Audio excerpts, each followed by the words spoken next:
ഇന്നത്തെ വളരെ ചെറിയൊരു വീഡിയോ ആണ് കേട്ടോ. നിങ്ങൾക്കെല്ലാം അറിയുന്ന കാര്യമായിരിക്കും, എങ്കിലും ഒന്ന് ഓർമ്മിപ്പിക്കാമെന്ന് വിചാരിച്ചു. കാരണം ഇപ്പോഴും ഇത് ശ്രദ്ധിക്കാണ്ട് പുറത്തിറങ്ങി നടക്കുന്നവർ കുറേ പേരുണ്ട്. നമുക്കറിയാം, ചൂട് കൂടി വരുന്ന സാഹചര്യത്തിലാണ് നമ്മളിപ്പോൾ ഉള്ളത്. ഗവൺമെന്റ് തന്നെ അലേർട്ട് പ്രഖ്യാപിച്ചിട്ടുമുണ്ട്. അപ്പോൾ ഈ സമയത്ത് ചൂടൊക്കെ ഒന്ന് കുറച്ച് നിർത്താനും അതുവഴി ഉണ്ടാകുന്ന രോഗങ്ങൾ തടയാനും നമ്മൾ കുറച്ച് ഹെൽത്തി ആയിട്ട് ഇരിക്കാൻ വേണ്ടിയിട്ടും നിങ്ങൾ ശ്രദ്ധിക്കേണ്ട കുറച്ച് കാര്യങ്ങൾ പറയാം.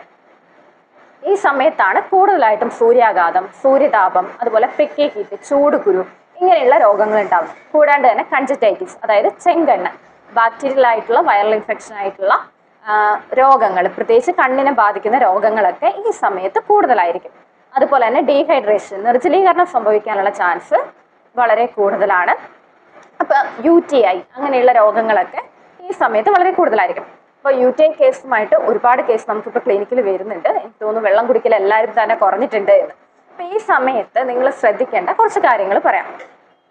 ആദ്യത്തെ കാര്യം എന്ന് പറയുന്നത് 11 മണി തൊട്ട് 3 മണി വരെയുള്ള സമയങ്ങളിൽ നിങ്ങൾ ഡയറക്റ്റ് ഹീറ്റ് അടിക്കുന്ന അല്ലെങ്കിൽ വെയിലത്ത് ഒരേ സമയം ഒരേ സ്ഥലത്ത് വെയിൽ കൊള്ളുന്നത് ഒഴിവാക്കാം. നമ്മുടെ ശരീരത്തിന്റെ ഒരു ഭാഗം തന്നെ വെയിൽ കൊണ്ടുകൊണ്ടിരിക്കുന്നുണ്ട് എങ്കിൽ അത് സൂര്യാഘാതത്തിനും സൂര്യതാപത്തിനും കാരണമാകാനുള്ള ചാൻസ് ഉണ്ട്.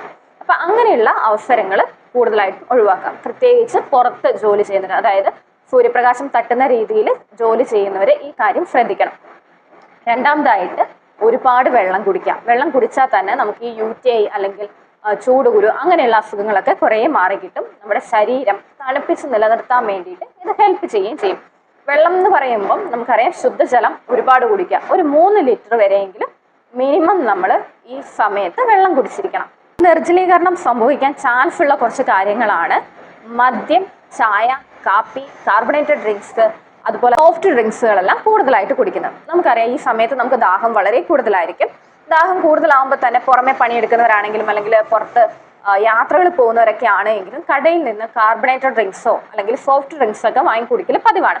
പക്ഷേ ഇങ്ങനെയുള്ള പാനീയങ്ങൾ നിങ്ങളുടെ ബോഡി ഹീറ്റ് കൂടുതലാക്കാൻ വേണ്ടിയിട്ടേ സഹായിക്കുകയുള്ളൂ. നിങ്ങളുടെ ബോഡി ഹീറ്റ് കുറയാൻ വേണ്ടിയിട്ട് സഹായിക്കില്ല.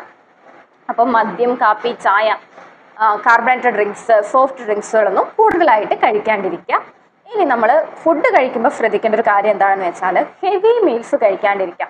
പ്രത്യേകിച്ച് രാത്രി കിടക്കുമ്പോഴൊക്കെ ചൂട് കാരണം നമുക്ക് കിടക്കാൻ പറ്റാത്തൊരവസ്ഥയാണുള്ളത്. അതിൻ്റെ കൂടെ നമ്മൾ ഹെവി മീറ്റ് കൂടി കഴിക്കുമ്പോൾ ഈ ചൂട് കൂടാൻ വേണ്ടിയിട്ട് ഇത് കാരണമാവും. അതുപോലെ ഈ സമയത്താണ് കൂടുതലായിട്ട് ഫുഡ് ഇൻഫെക്ഷൻസ് ഉണ്ടാവുന്നതും അല്ലെങ്കിൽ ഫുഡ് പോയിസൺസ് ഉണ്ടാവുന്നതും.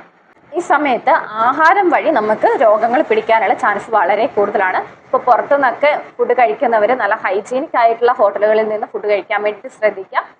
പരമാവധി വീട്ടിൽ നിന്നുള്ള ഭക്ഷണങ്ങൾ കൂടുതലായിട്ട് കഴിക്കാൻ വേണ്ടിയിട്ട് ശ്രദ്ധിക്കാം. നമ്മൾ വീട്ടിൽ തന്നെ ആണെങ്കിലും മീറ്റൊക്കെ കുക്ക് ചെയ്യുമ്പം, അതായത് മാംസാഹാരങ്ങൾ പാചകം ചെയ്യുമ്പോൾ നന്നായിട്ട് വേവുന്നുണ്ടെന്ന് ഉറപ്പുവരുത്താം. സാധാരണ കുക്ക് ചെയ്യുന്നതിനേക്കാളും കുറച്ചും കൂടി കൂടുതൽ കുക്ക് ചെയ്യാൻ വേണ്ടിയിട്ട് ശ്രദ്ധിക്കാം. ഇനി ഡ്രസ്സിങ്ങിന്റെ കാര്യം എടുത്തു പറയേണ്ട, എല്ലാവർക്കും അറിയാം, കോട്ടൺ വസ്ത്രങ്ങൾ തന്നെ ധരിക്കണം. അതും ലൈറ്റ് കളേഴ്സ് വസ്ത്രങ്ങൾ ധരിക്കുകയാണെങ്കിൽ ചൂട് കുറവായിരിക്കും. വേർത്ത് പോവാൻ വേണ്ടിയിട്ട് അല്ലെങ്കിൽ ഇപ്പോൾ കെട്ടി നിൽക്കുന്ന രീതിയിലുള്ള ഡ്രസ്സുകൾ ധരിക്കാണ്ടിരിക്കുക. അയഞ്ഞിട്ടുള്ള ഡ്രസ്സ് ധരിക്കുകയാണെങ്കിൽ നിങ്ങൾക്ക് വേർപ്പ് കെട്ടി നിൽക്കാതിരിക്കും. വേർപ്പ് കെട്ടി നിന്ന് കഴിഞ്ഞാൽ ചിലവർക്ക് അവിടെ കുരുക്കൾ പൊന്താൻ വേണ്ടിയിട്ട് തുടങ്ങും, ചൊറിച്ചിലുണ്ടാവാൻ വേണ്ടിയിട്ട് തുടങ്ങും. അപ്പം അങ്ങനെയുള്ള കാര്യങ്ങളൊക്കെ നമ്മൾ അയഞ്ഞ വസ്ത്രങ്ങൾ, പ്രത്യേകിച്ച് കോട്ടൺ വസ്ത്രങ്ങൾ ധരിക്കുകയാണെങ്കിൽ ഒഴിവാക്കാൻ വേണ്ടിയിട്ട് പറ്റും. ഇനി അടുത്തത് സൺസ്ക്രീൻ. നിർബന്ധമായിട്ടും സൺസ്ക്രീൻ ഉപയോഗിക്കാം. SPF 30ക്ക് മുകളിലുള്ള സൺസ്ക്രീൻ ഉപയോഗിക്കാം. പ്രത്യേകിച്ച് പുറത്തു പോകുന്നവർ അത് റീഅപ്ലൈ ചെയ്യാൻ വേണ്ടിയിട്ട് ശ്രദ്ധിക്കണം.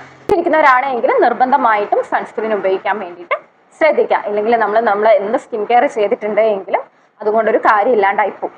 പിന്നെ കുളിക്കുന്നത് മിനിമം ഒരു 2 നേരമെങ്കിലും നല്ല തണുത്ത വെള്ളത്തിൽ കുളിക്കാൻ വേണ്ടിയിട്ട് ശ്രദ്ധിക്കാം. പ്രത്യേകിച്ച് നല്ലോണം വേർക്കുന്നവരൊക്കെ ആണെങ്കിൽ രാവിലെ കുളിക്കാണ്ട് പോകരുത്. രാവിലെ തലയടക്കം നന്നായിട്ട് കുളിക്കാൻ വേണ്ടിയിട്ട് ശ്രദ്ധിക്കാം. ഇനി കഴിക്കേണ്ട ഭക്ഷണങ്ങളിൽ നമുക്കറിയാം, ധാരാളം വാട്ടർ കണ്ടന്റ് അടങ്ങിയിട്ടുള്ള ഭക്ഷണങ്ങൾ കഴിക്കാൻ വേണ്ടി ശ്രദ്ധിക്കാം. മാംസവും മത്സ്യമൊക്കെ കൂടുതലായിട്ട് കഴിച്ചു കഴിഞ്ഞാൽ ഈ സമയത്ത് ബോഡി ഹീറ്റ് കൂടാനുള്ള ചാൻസ് ഉണ്ട്. അതിന് പകരമായിട്ട് പച്ചക്കറികളോ പഴങ്ങളോ കഴിക്കാം. പഴങ്ങളിൽ തന്നെ വാട്ടർ കണ്ടന്റ് കൂടുതലായിട്ടുള്ള പഴങ്ങൾ കഴിക്കാം. ഓറഞ്ച് കഴിക്കാം, വാട്ടർ മെലൺ കഴിക്കാം. പൊട്ടുവെള്ളരി കിട്ടുമെങ്കിൽ അത് ഒരുപാട് നല്ലതാണ്. കക്കരി കഴിക്കാൻ വേണ്ടിയിട്ട് ശ്രദ്ധിക്കാം. ഇനി വെള്ളത്തിലാണെങ്കിൽ കരിക്ക് വെള്ളം കുടിക്കാം. അതുപോലെ സംഭാരം, മോരും വെള്ളം ഉണ്ടാക്കിയിട്ട് കുടിക്കുന്നത് ഒരുപാട് നല്ലതാണ്. നാരങ്ങാ വെള്ളം കുടിക്കുന്നത് നല്ലതാണ്. അതുപോലെ നിങ്ങൾക്ക് തലകറക്കോ ബുദ്ധിമുട്ടൊക്കെ ഉണ്ടെങ്കിൽ നാരങ്ങാ വെള്ളത്തിൽ ഉപ്പും മധുരവും കൂടി ഇട്ടിട്ട് കുടിക്കുന്നത് നിങ്ങളുടെ ഇലക്ട്രോലൈറ്റ് ബാലൻസ് ചെയ്യാൻ വേണ്ടിയിട്ട് ഹെൽപ്പ് ചെയ്യും. അതുപോലെ ഓറഞ്ച്, മുസമ്പി അങ്ങനെ വെള്ളം അടങ്ങിയിട്ടുള്ള ഭക്ഷണങ്ങൾ കൂടുതലായിട്ട് കഴിക്കാൻ വേണ്ടിയിട്ട് ശ്രദ്ധിക്കാം. പിന്നെ ഇനി പുറത്തൊക്കെ പണി ചെയ്യുന്നവർ ഒരിക്കലും ഈ ചൂട് കാലത്ത് ഫുഡ് മിസ് ചെയ്യാൻ വേണ്ടിയിട്ട് പാടില്ല. രാവിലെ ഭക്ഷണം കഴിക്കാണ്ട് ഓഫീസിൽ പോകുന്നവരും കുട്ടികളും ഒക്കെ ഉണ്ടാവും. ചൂടുകാലം ആയി കഴിഞ്ഞു കഴിഞ്ഞാൽ നിങ്ങൾ ഒരിക്കലും ഒരു ഭക്ഷണവും, അതായത് അതാത് നേരത്ത് ഭക്ഷണം കഴിക്കാൻ വേണ്ടി ശ്രദ്ധിക്കാം. രാവിലത്തെ ഭക്ഷണം പ്രത്യേകിച്ചും നിർബന്ധമായിട്ടും കഴിച്ചിരിക്കാം.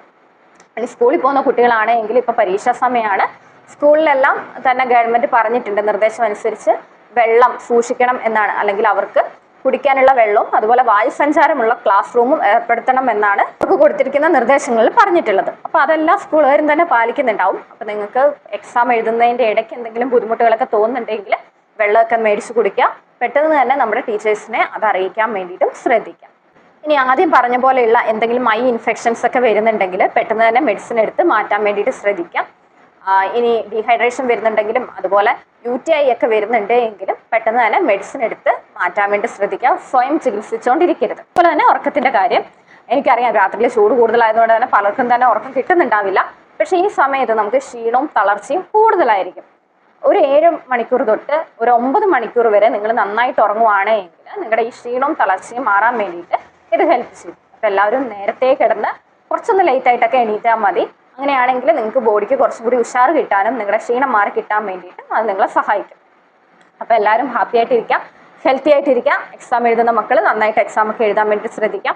എക്സാമിന് പോകുന്ന മക്കൾ ഫുഡ് കഴിക്കുന്നുണ്ട്, അവരെ വെള്ളം കൊണ്ടുപോകുന്നുണ്ട്, വെള്ളം കുടിക്കുന്നുണ്ട്, കറക്റ്റ് സമയത്ത് മൂത്രം ഒഴിക്കുന്നുണ്ട് എന്നുള്ളതൊക്കെ പാരൻസ് നിർബന്ധമായിട്ടും ഉറപ്പുവരുത്തിയിരിക്കണം. പല കുട്ടികളും മൂത്രം പിടിച്ചു വെക്കുന്ന ടെൻഡൻസി ഉണ്ട്. അതും ഈ പറഞ്ഞ UTI പോലെയുള്ള ബുദ്ധിമുട്ടുകൾക്ക് കാരണമാവും.